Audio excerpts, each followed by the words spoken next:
Assalomu alaykum do'stlar. Ikkinchi usulimiz FPS o'rnatish haqida darsimiz va minimal, ya'ni oddiy usulda, davlat usulida ko'ramiz. Agar kimdadir ochilsa, kanalga obuna bo'lib qo'yamiz yoki videoni ko'rish uchun kirishimiz mumkin. Bu yerda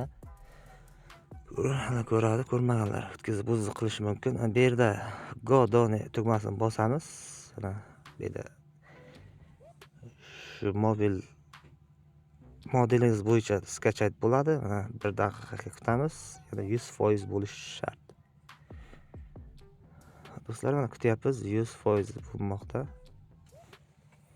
Bu ikkinchi metodimiz. Qanday o'rnatish haqida.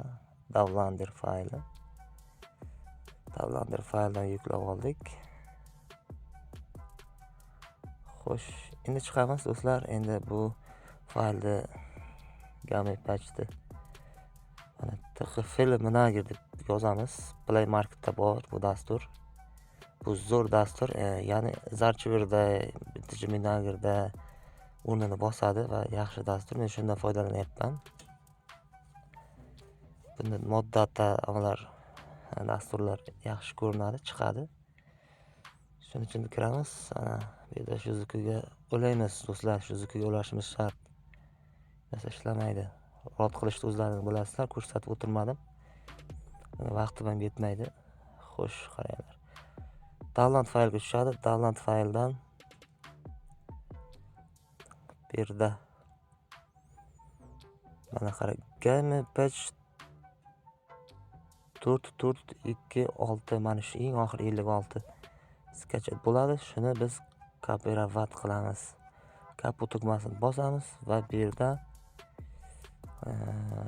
Android bo'limiga kiramiz. Androiddan esa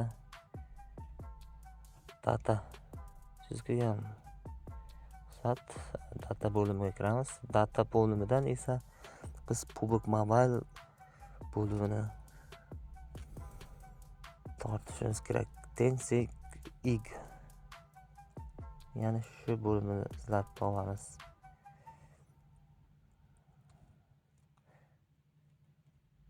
Mana do'stlar, TenSig PUBG Mobilening ichi.